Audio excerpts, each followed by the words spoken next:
روژه داد تیر همی پیروز مهه رانی گرفه نازدهه لشکر تدل انسان آنی آزادی لونی کر هشم زندان همی آشادی شاه دا گلاتی دار پشتی سالان در رنگ دا شاه گلان نوزه تیرمه لسر ناوه گل کوبانه جور حیائی مرال اسراف دکن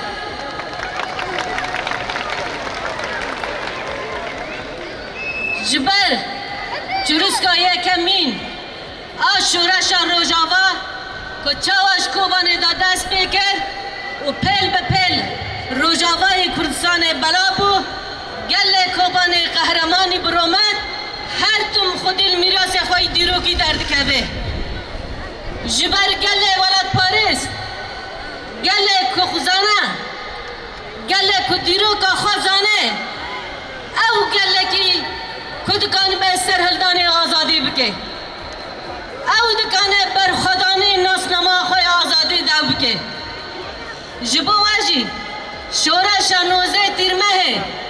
شورشا گلام بو ده کوبانی دا یک هتیا گل کرد شکر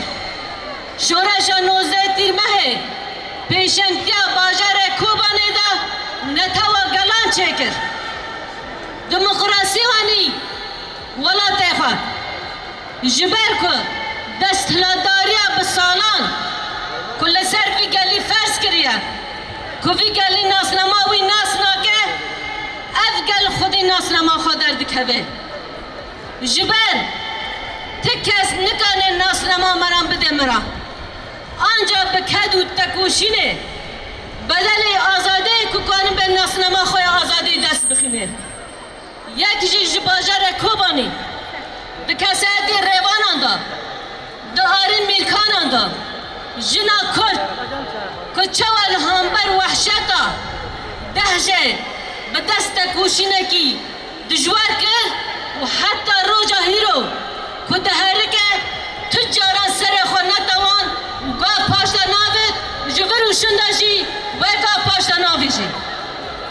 همو کلمه لحر چار پارچه کردستانی کچاوانی شر دجوار لجنگا گران لکوبانی پیش کرد لسر کوبانی جنگی که گران قومی کسی که تقصیر نکرد هر چار پارچه گله کردستانه بر خدا باجار کوبانی جبان آواجی نتوا گله کرد لباجار کوبانی دا مسوگر بو سوری آشتبان ردای